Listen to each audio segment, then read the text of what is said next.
15절에 보면 여인이 어찌 그 젖 먹는 자를 잊겠으며 자기 태에서 난 아들을 궁일이 여기지 않겠느냐, 이렇게 말씀합니다. 그러죠. 엄마의 사랑은 하나님의 사랑에 가장 가까운데 어찌 젖 먹이는 자식을 잊을 것이며 자기 자식을 궁일이 여기지 않는 사람이 어디 있겠습니까?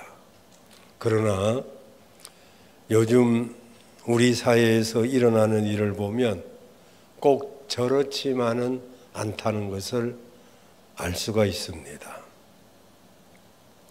가정에서 자신의 어린아이를 폭행하고 그리고 방치해서 숨지게 하는 일들이 너무 자주 일어나기 때문에 인터넷에 아동학대 사건 치면은 울산 어린이 학대 사건, 천안 어린이 학대 사건, 인천, 또 창원, 성남, 그 지역에 일어난 사건들이 쫙 나옵니다.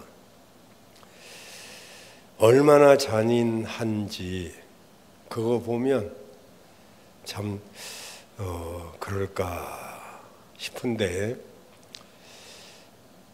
그럴 수 있는 것이 인간이고 그것이 인간의 죄성입니다. 근데 하나님은 15절에 그럴 수 없는 그들이, 혹시 그런 사람들이 있어서 그들은 잊을 수도 있지만은 나는 너를 잊지 않겠다고 말씀하십니다. 그리고 내가 너를 내 손바닥에 새겼다라고 말씀하십니다. 이 얼마나 위대한 사랑의 고백이며 감사한 말씀일까요? 하나님은 당신의 사랑을 배신하고 떠나간 이스라엘 백성들을 한 번도 잊은 적이 없다고 말씀하십니다. 한 번도 그들을 버린 적이 없다고 말씀하십니다. 비록 오늘 본문에 보면 그들이 잠깐 바벨론에 내어주게 되었지만은 그들이 그들의 자신을 돌아보고 회개할 때 그들을 찾아서 고국의 품에 되돌려 주겠다라고 말씀하고 계십니다. 우리 믿음의 사람들은 세상에는 보이지 않고 느껴지지 않지만은 존재하는 것들이 얼마든지 많습니다. 초음파는 사람들이 느낄 수 없지만 박쥐는 어둠 속에서 초음파 장애를 느끼고 그것을 피합니다. 우리는 디지털 신호를 느끼지 못하지만 여러분의 핸드폰이나 TV는 그 신호를 받아서 각종의 소리나 음악이나 영상을 우리에게 변화시켜서 보여주는 그런 것들을 우리가 보고 있습니다. 우리는 사실 하나님의 손, 그분의 손길을 잘 느끼지 못합니다. 그러나 믿음이란 통로를 사용하면 하나님이 계신 것과 그분이 자기를 찾는 자에게 상 주시는 분임을 알 수가 있습니다. 성경에는 하나님의 손이라는 그런 말이 참 많이 나오는데 왜 볼 수도 없는 하나님의 손을 성경에서 그렇게 많이 말씀하고 계실까요? 인간은 하나님의 형상으로 지음받았다고 하는데 하나님도 정말 우리 인간처럼 보고 듣고 말씀하시고 그런 분이지만은 우리는 잘 모릅니다.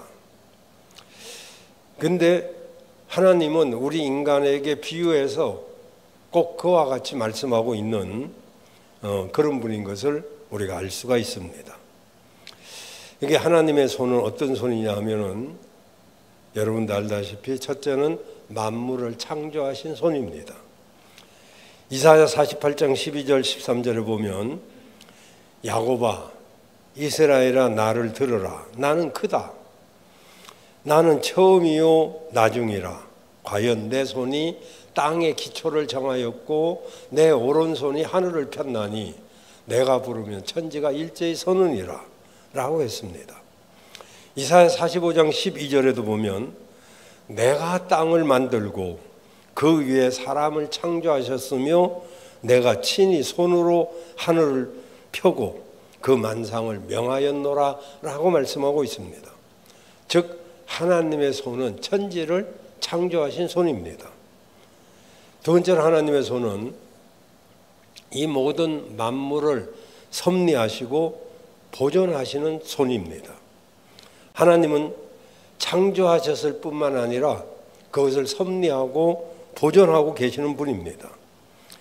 창조하신 후에 내버려 둔 것도 아니고 정말 모든 우주 만물이 그대로 그분의 섭리 아래에 운행되고 있다는 것을 우리는 기억해야 됩니다. 세 번째로는 하나님의 손은 징계하는 손입니다. 징계는 두 가지인데 하나는 사랑의 징계죠. 부모가 자식을 사랑한다면 반드시 자식이 잘못할 때 징계를 하는 것이 진정한 사랑입니다. 만약에 자식이 잘못하는데도 징계를 하지 아니하면 나중에 그 결과를 혹독하게 대받게 됩니다. 그래서 하나님도 그 자녀들이 잘못할 때 때로는 물질, 때로는 질병, 때로는 정심하면 전쟁으로도 우리를 때리고 징계하는 분이란 것을 우리는 기억을 해야 됩니다. 물론 자식을 죽이려고 때리는 부모가 없듯이 하나님은 우리를 망하게 하기 위해서 때리는 것이 아니라 깨닫게 하기 위해서 하나님은 징계한다는 것을 아셔야 됩니다. 그리고도 끝까지 회개하지 아니하면 로마서 6장 23절에 보면 죄의 싹은 사망이요 하나님의 은사는 예수 그리스도 안에 있는 영생이니라 그랬어요. 죄인은 그 안에 있는 죄로 인해서 사망, 곧 지옥 형벌이 기다리고 있습니다. 그러므로 이것을 알면 속히 나를 위해서 십자가에 달린 예수님을 구주로 영접을 해야 되는 것입니다. 그 세 번째로는 하나님의 손은 보호하시는 손입니다. 하나님의 손은 징계하는 데만 쓰이는 손이 아니라 그의 자녀들을 보호하시는 데 사용하십니다. 민수기 11장에 보면 이스라엘 백성들을 광야로 인도하실 때 그들이 목이 마르다고 물을 원하면 반석을 쳐서 물을 주셨고 그리고 만나를 주셔서 그들의 식량을 주셨고 고기가 먹고 싶다고 막 원망하고 불평할 때 메추라기 고기를 정말 입이 시도록 신맛이 나도록 그렇게 하나님이 주셨습니다. 여러분의 모든 삶의 인생 여정 속에서 하나님이 여러분을 지키시고 인도하시는 것을 믿으시기를 바랍니다. 그리고 네 번째로는 못 박히신 아들 예수 그리스도의 손도 보셔야 됩니다. 우리가 꼭 봐야 될 손이 바로 십자가에 못 박힌 예수님의 손입니다. 이 못 박힌 예수님의 손이 없었다면 나와 여러분은 구원받을 자격도 없고 하늘나라에 대한 소망도 없을 것입니다. 이런 예수님의 제자들이 예수님이 부활하셨다는 소식을 듣고 그렇게 평소에 말씀을 들었는데도 까마득하게 잃어버리고 그런 일이 어디 있겠냐 그러면서 믿지를 않습니다. 그런데 그 믿지 않는 제자들 특히 도마에게 주님이 나타나셔서 못 박힌 손을 내미시면서 이 손과 발을 봐라 라고 말씀하십니다. 예수님이 부활하신 지 8일이 지났는데 그때 도마에게 보여주죠. 그리고 너의 손을 내밀어서 내 손을 보고 만져보고 네 손을 내밀어서 내 옆구리에 창자국에도 한번 넣어봐라. 그리하고 믿음이 없는 자가 되지 말고 믿는 자가 되라고 주님이 말씀하셨습니다. 그때 도마는 의심을 딱 끝내고 그리고 그 자리에서 무릎을 꿇고 나의 주, 나의 하나님이라고 고백을 합니다.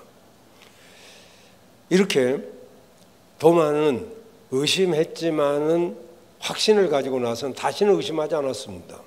그래서 우리 신앙생활은 의심 없이 믿으면 잘못하면 광신자가 되고 그러나 계속 의심을 하면 해이론자가 됩니다. 그래서 우리가 언제든지 도마처럼 약간의 의심은 있을 수 있지만은 확신을 한 뒤에는 다시는 의심하지 말아야 되죠. 어쨌든 간에 십자가에 못 박힌 예수님의 사건은 영원히 변할 수 없는 지상 최대, 바로 역사상 최대 사건이죠. 그래서 예수님의 손과 발에는 못자국이 있었고 그리고 그 결과로 나와 여러분이 구원을 받게 된 것입니다. 이렇게 하나님과 우리 관계는 뗄래야 뗄 수 없는 관계예요. 언제나 우리를 지키시고 계시는 분인 줄로 믿습니다.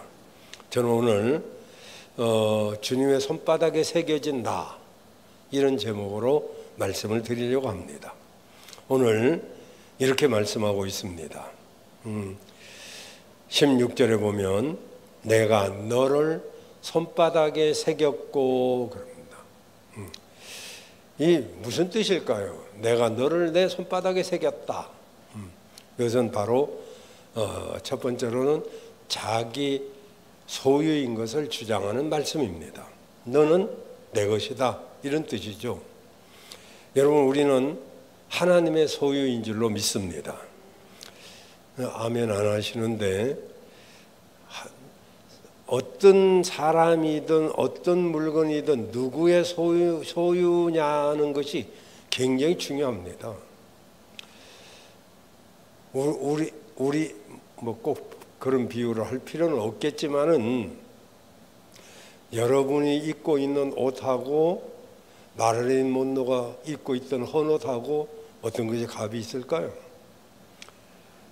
내 기타하고 엘비스 프레슬리의 기타하고 어떤 것이 가치가 있을까요? 이로 말할 수 없어요. 비교 상대가 안 됩니다. 다 떨어진 속옷이 수억을 합니다. 어떤 물건이든지 누구 소유냐가 그렇게 중요한데 우리가 하나님의 소유자, 그러니까 소유되기가 싫어서 그런지 근데 알고 보면 내가 하나님의 소유라는 것이 얼마나 귀한 것인지. 여러분, 이렇게 말씀하고 계시죠. 이사야 43장 1절에 보면 야곱아, 너를 창조하신 자가 이제 말씀하시느니라. 이스라엘아, 너를 조성하신 자가 이제 말씀하시느니라. 너는 두려워 말라. 내가 너를 구속하였고 내가 너를 지명하여 불렀나니 너는 내 것이라. 주님이 나와 여러분을 지명하여 불러서 너는 내 것이라고 그렇게 말씀하고 계십니다. 그래서 하나님의 소유된 백성은 정말로 복 있고 존귀한 자가 된 것이죠. 그래서 하나님의 소유된 백성들은 여기 내가 너를 내 손바닥에 새겼다, 이 말씀은 나를 지으시고 자기 소유 삼으신 하나님이 절대적으로 나를 보호하고 계시다는 것을 말씀하고 계시는 거예요. 여러분, 하나님은 자기 백성에게 복을 주시는 분인 줄로 믿습니다. 어떤 복일까요? 시편 144편 12절에서 15절에 보면 이런 말씀이 있습니다. 이런 백성은 복이 있나니 여호와를 자기 하나님으로 삼은 백성은 복이 있다 그랬어요. 하나님을 자기 하나님으로 삼은 사람이 복이 있어요. 아무리 하나님이 복의 근원이시지만 자기 하나님으로 안 삼은 사람도 있잖아요. 그래서 여기 보면은 우리가 하나님을 자기 하나님으로 삼은 백성이라면 어떤 복이 있느냐 하면은 12절에 보면 자녀들의 복을 받습니다. 우리 아들들은 어리다가 장성한 나무 같으며 우리 딸들은 궁전의 식양대로 아름답게 다듬은 모퉁이 돌과 같다 그러잖아요. 자, 여기 우리 아들들은 어렸을 때 이렇게 장성한 무슨 나무죠? 백향목 같은 거죠. 너무너무 쭉쭉 잘 커서 인재가 된다 그런 이야기고요. 딸들은 바로 집안을 살리는 그런 여성이 된다 그런 뜻이 되겠습니다. 이렇게 하나님을 자기 하나님으로 삼은 사람에게는 이런 복이 있는 거죠. 두 번째로는요, 물질의 복도 있습니다. 13절 14절에 보면 우리 곳간에는 백곡이 가득하며 우리의 양은 들에서 천천과 만만으로 번성하며 그리고 우리 숫소는 무겁게 실었으며 그러죠. 이게 물질의 축복입니다. 경제적인 번영을 말하는 거죠. 우리 곳간에는 백곡이 가득하다. 이 백곡은 많은 곡식의 종류를 말합니다. 그러니까 식량이 부족함이 없다 이런 이야기죠. 또 양은 들에서 천천과 만만으로 번성하며 이것은 이제 원어에 보면 백이 천이 되고 천이 만이 되고 뭐 이런 이야기죠. 그러니까 점점 내가 하고 있는 일이 잘 된다 그런 뜻이 되겠죠. 여러분의 사업이 100배, 1000배로 이렇게 잘 되기를 바랍니다. 그래서 숫소는 무겁게 실었다 이 말은 숫소는 이제 짐을 실어 나르는 동물이잖아요. 그러니까 이 곡식을 많이 싣고 이제 바쁘게 나르는 것을 말합니다. 그래서 이렇게 하나님을 자기 하나님으로 삼은 사람에게는 자녀의 복이 주어지고 물질의 복도 주어집니다. 그런가 하면 삶의 질이 좋아지고 평안의 복이 옵니다. 사실은 물질의 복보다도 더 중요한 것이 평안의 복입니다. 14절에 보면 이렇게 말합니다. 우리가 우리를 침노하는 일, 그러니까 뭐 이렇게 러시아가 우크라이나를 침노하거나 뭐 이런 일, 그리고 우리가 나가서 막는 일, 그리고 우리 거리에는 슬피 부르짖는 것이 없다 이런 이야기죠. 지금 이제 전쟁이 일어나는 일이 얼마나 비참한지는 우크라이나를 보면 압니다. 그리고 나가서 막아야 되잖아요. 그러면 거리에는 슬피 부르짖음이 없다 이 말은 이거 엄청난 이야기죠. 이제 전쟁이 일어나면 가장 많이 죽는 사람들이 군인이겠죠. 그 가장 피해를 입는 사람들이 어린아이고 여자들이죠. 근데 거리에서 슬피 부르짖는 일이 어마어마한 거죠. 이제 전쟁이 일어나면 자식이 군대 가서 전사했다거나 남편이 군대 가서 전사했다거나 뭐 이런 일이 있으면 거리에서 뭐 울음소리가 뭐 끊이지 않는 이 전쟁을 겪어본 사람들이나 이제 아는 이야기인데 그런 일을 막아준다 이 말은 곧 평안하게 해주겠다 이런 이야기죠. 하나님을 자기 하나님으로 삼기를 바랍니다.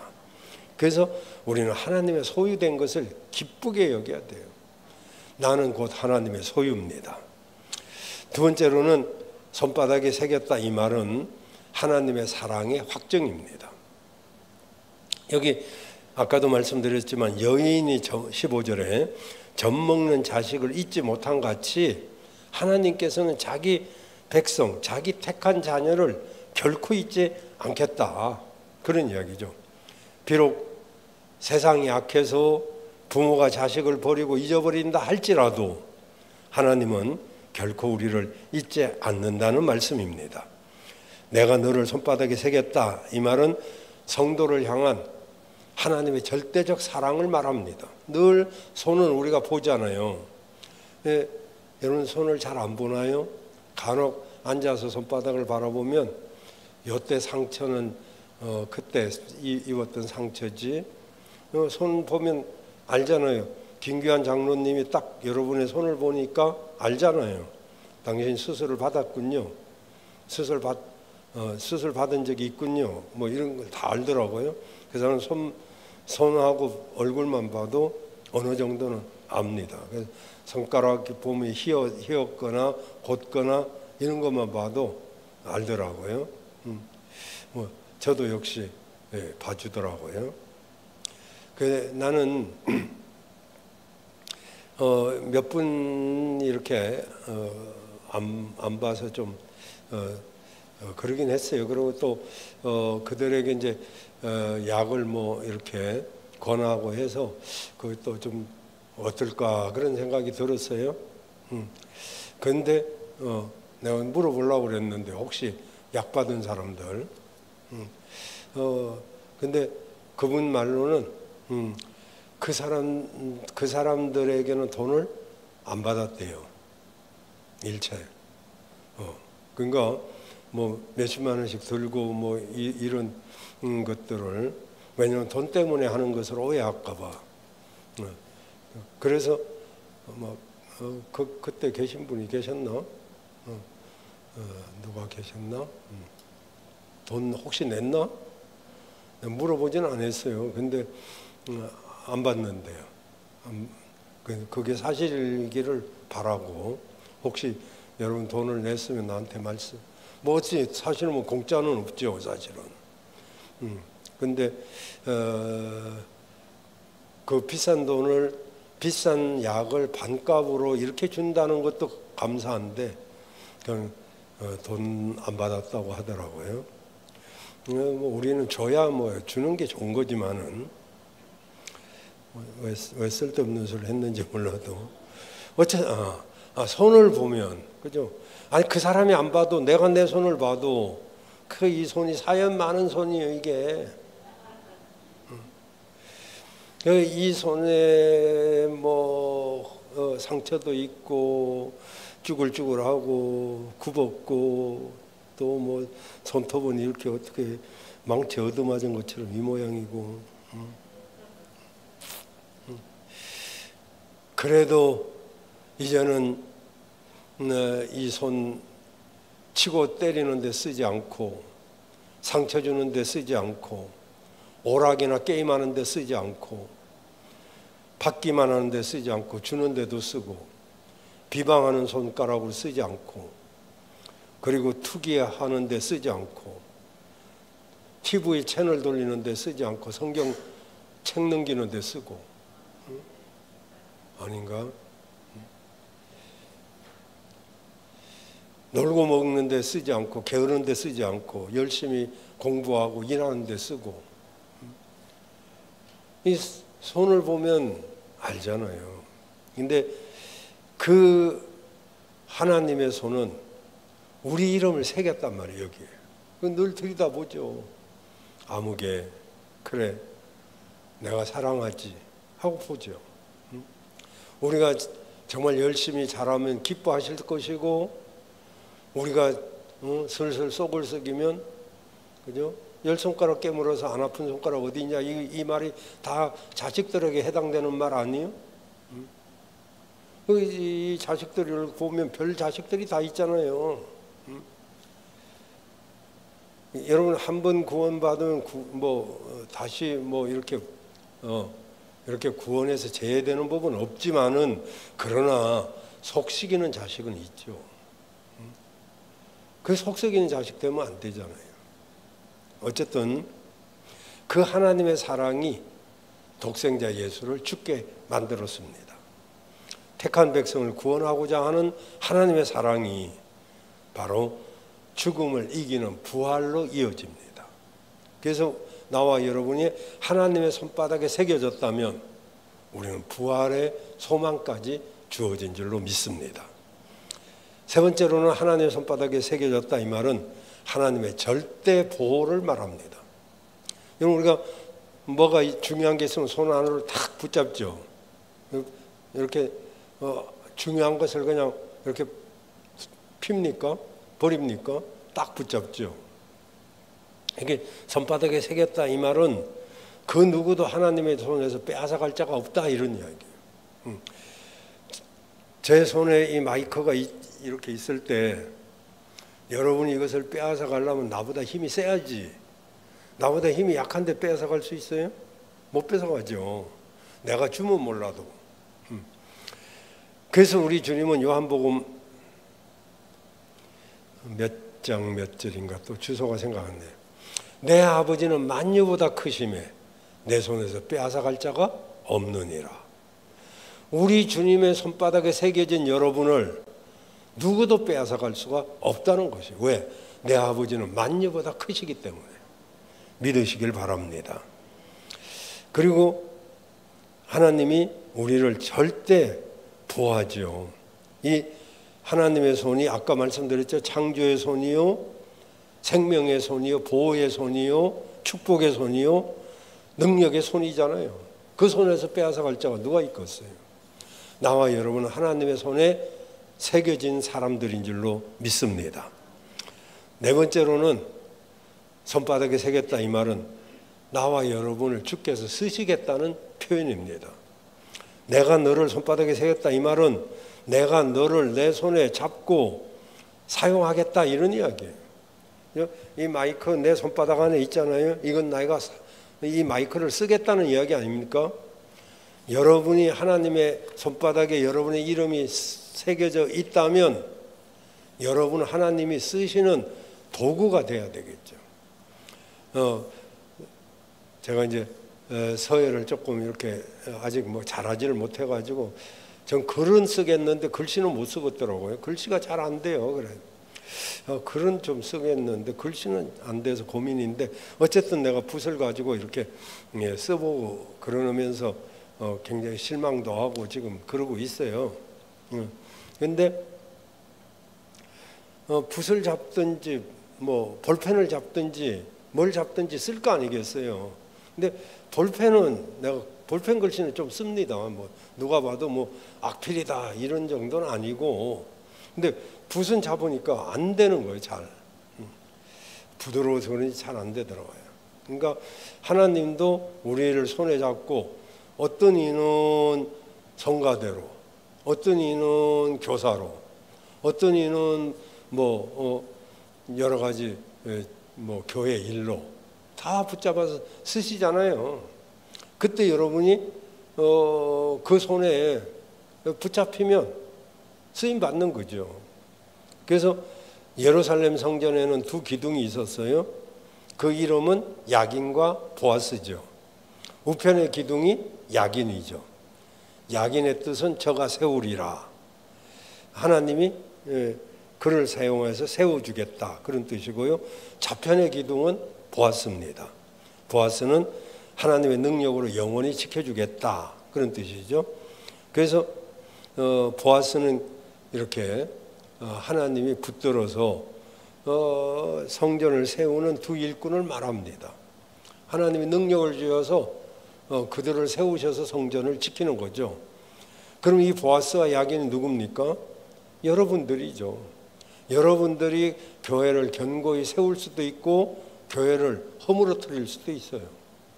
하나님 앞에 정말 잘 쓰임 받는 그런 사람이 되어야 되죠. 그래서 너를 내 손바닥에 새겼다 이것은 네 번째로는 내가 쓰겠다 그런 뜻이에요. 여기에 쓰임 받는 여러분들 되시기를 바랍니다. 그래서 하나님의 손바닥에 새겨졌다 이 말은 내가 하나님의 소유다. 그리고 두 번째로는 하나님의 사랑의 표고, 그리고 세 번째로는 하나님이 절대로 지켜주겠다, 보호해주겠다는 뜻이고요. 그리고 네 번째로는 하나님 우리를 쓰시겠다는 표현입니다. 결론적으로는 이 모든 것이 하나님의 은혜인 줄로 믿습니다. 내가 구원받은 것도 하나님의 은혜고, 아멘. 내가 성도된 것도 직분받은 것도 하나님의 은혜고, 지금 살아가고 있는 것도 하나님의 은혜입니다. 결과적으로 나의 모든 것은 주님의 것이고 주께 영광 돌리는 그런 삶을 사셔서 나는 하나님을 나의 하나님으로 삼는 그런 여러분들이 되셔서 여러분의 하는 일이나 또 자녀들이나 그리고 앞날에도 진정한 평안이 있기를 바랍니다.